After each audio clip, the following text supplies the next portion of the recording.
for stopping. No, sir. Okay. All right, then, here we go. Thanks for stopping. What's your name? Alison. Alison. Okay. I'm Mark. Thanks, Alison, for stopping. All right, Alison. Here's the question. A deep question. Okay. What do you think happens to you after you die? Sigh of relief. I really hope I get the chance to defend everything I've done in life. Meet God and answer for what I've done in my life. If I've done anything good, and I hope I have. And then I'd know whether I'm worthy of going up or down. Yeah, interesting, because we hear lots of people's opinions, reincarnation, heaven, hell, blah, blah, blah.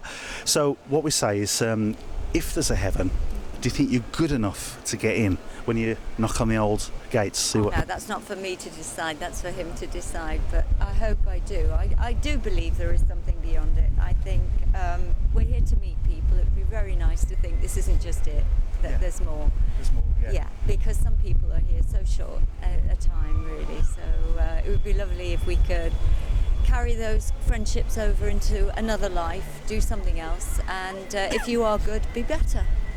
That's interesting, yeah. So, do you think there's a standard? But, if you go into university, there's a criteria what you must reach to get in that university. Do you think that there's a standard or a criteria by which you can get into heaven? No, because I think each generation has to evolve within its own generation, and we have really evolved. I've just been to the top of the library and seen how Birmingham's changed in the last 20 years. It's unbelievable.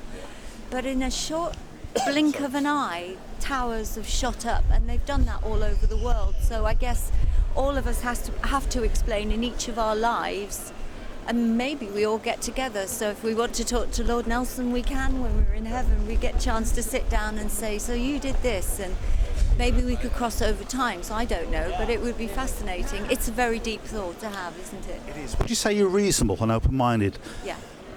Okay, bear with me to the end of this. I'll keep it as quick as I can. Okay. We come at it from the angle of the Bible, and the Bible says it's given once for you to die, and then comes the judgment.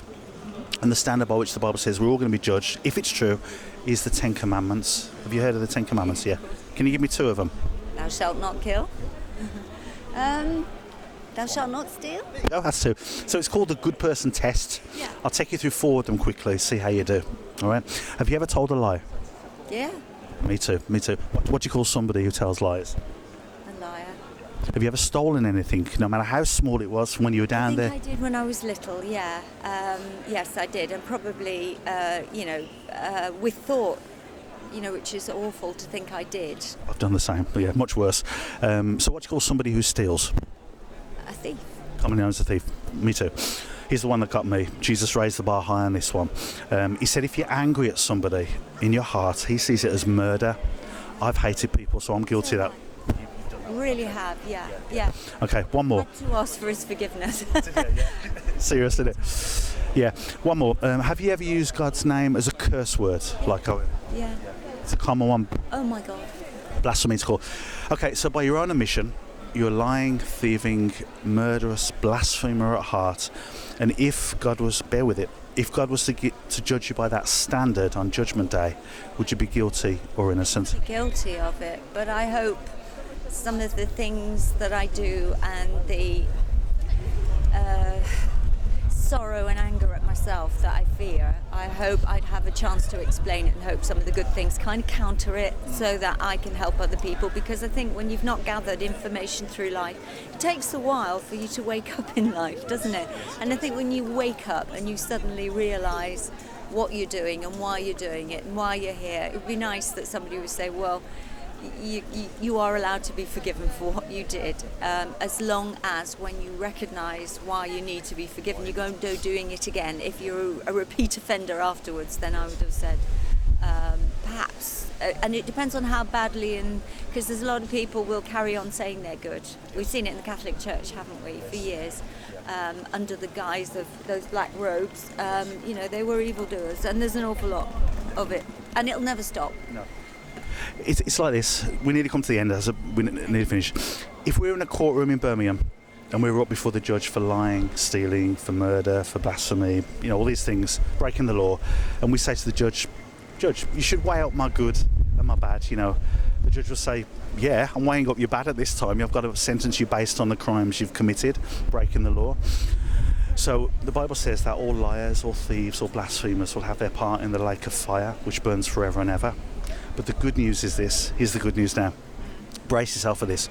We're in the courtroom in Birmingham. The judge is just about to he's put a £1 million fine on our lives because we broke the law.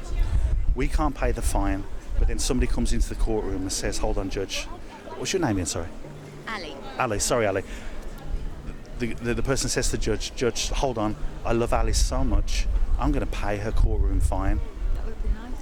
So the judge looks at you and says, Ali, you're guilty. You broke the law, but your fine has been legally paid by somebody. How do you feel towards that person who's got you out of prison? Well, I think for one, a judge shouldn't decide. I think God should decide. For two, I think he'd have kicked anybody asking for fines out of the temple, don't you? I think, I don't think anybody should exchange a life for money, which is the third thing. And I think if you genuinely are going to do good and don't ask for money for it, for anything. And that's how you pay your fine. You just help your friends, your neighbours, your family. You do something really good and you don't expect or ask anything in return. And that's how you get your way through life. I understand. All I was using that is a pit. I understand the anachronism, and I do, and I know you're trying to relate it to modern days and to modern times, and probably modern people would appreciate it, but I don't. I think we should just live our lives to be nice to each other, because that's all in the end. The only wish all of us have when we get near the end is that one, either our children are happy or that we're happy. Money doesn't make you happy, and if we chase that, we're after all the wrong things, and that's modern society. Yeah, so in conclusion, what I'm trying to say, Ali, is that when Jesus was being whipped and crucified, he was legally paying your courtroom fine based on the laws, the 10 Commandments that we break every day sometimes. And we continue it. After all of that, we saw what happened and we carried it on. And it's I know, I get it. Jesus suffered on your behalf. He took your punishments so that your court case can go free, basically. Do you know something? All of that, I do understand, but I don't like punishing people all the time and threatening them with sin and with fear. I think we live too much in fear.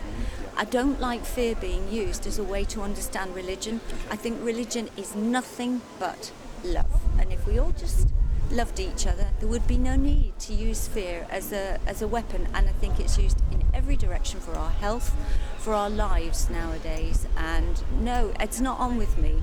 I still don't like man's translation of the Bible. I like God's words. I like what he says, not quite literally the way they've been translated by man. But I think in the end, he just wants us to love each other, but he knows he can't trust us because we're just going to get it all messed up.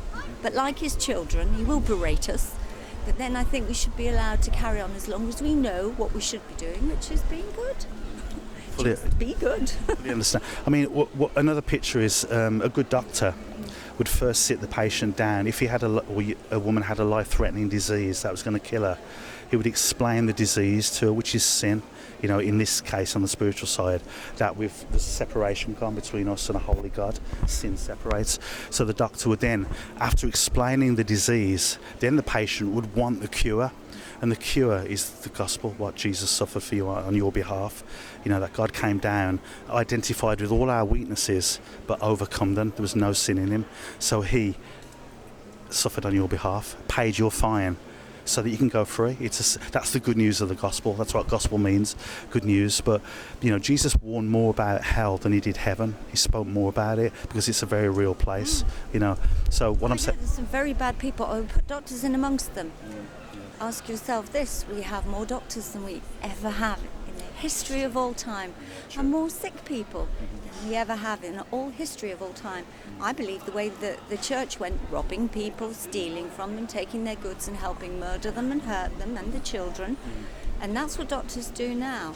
And I'm not sure that I think doctors, when they tell us we've got diseases, are actually telling the truth.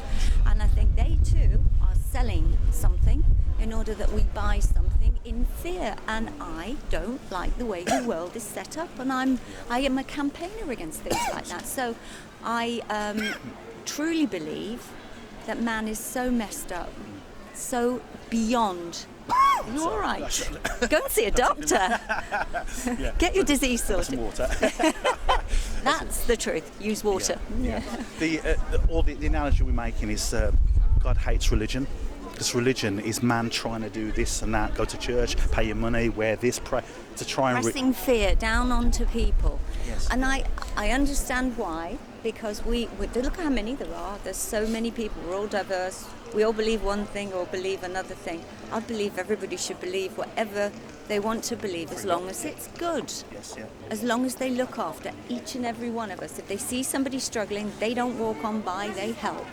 And that's it. Yeah. But the challenge is the Bible says that all our good works are like filth towards God. It's not about what we do down here. It's about what He's done for us personally. You think about it, Ali, you know, you're so special. Think of your body, you know, your eye, the complexity of your makeup, you know, yet your soul looks out through the windows of those eyes, you know, and one day it's going to leave out of this earth suit. So what we're saying is your fine has been paid, you know, it's a love.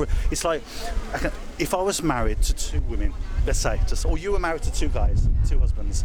I know, perish the thought. Two lots of socks. One of the husbands say, Ali, you've got to do my ironing, you've got to do my washing, you've got to wash my socks, you've got to do this, you've got to do that. The other husband says, Ali, I just love who you are. Love me back. Which one would you be more attracted to? The second one, yeah. That's religion and relationship. The one that suffered for you, that should break our heart and say, wow, you went that's how special you are. You know, it should break our heart. It's not about going to church. I don't believe that anything that another adult says that should break our heart needs to be manipulated like that. You are struggling on. Yeah. I'm out for, as a woman, helping people who are so vulnerable they can't speak for themselves. So if a grown man expects somebody to do something else for them and yes, appreciates it, well, you know, that really is detail. No, you help people who really need help. That's it. That's why Jesus came down to help you. Did he? That's especially what. Just consider that anyway. Yeah. We're not, you know, it's an important question because you don't know. know when you last, you know, God's wound your clock up. It's ticking away slowly. Like I said, consider our motives. We're not asking you to come to church. We don't want your money. It's about being born again. Who are you? I'm Mark. Yeah, no. What's this for? Oh, this is the church we go to is Calvary Chapel. Right, and what's that? Which church? We're just born again Christians. We're just simple born again Christians. I guess all of us are, aren't we? No, that's what the Bible says. Not, you know. It's only when we. Well, I mean, if we believe in Christ, and I do, and if we believe because at first maybe we didn't so much when we were doing bad things, I think we are born again, aren't we? Yeah. So don't gamble with your eternity. You're too special. You know, eternity is too big. I know. When, like I said, consider the motive. Consider what the Lord's done for you personally. That's it. And we'll be praying for you, Ali. So know that. I need those.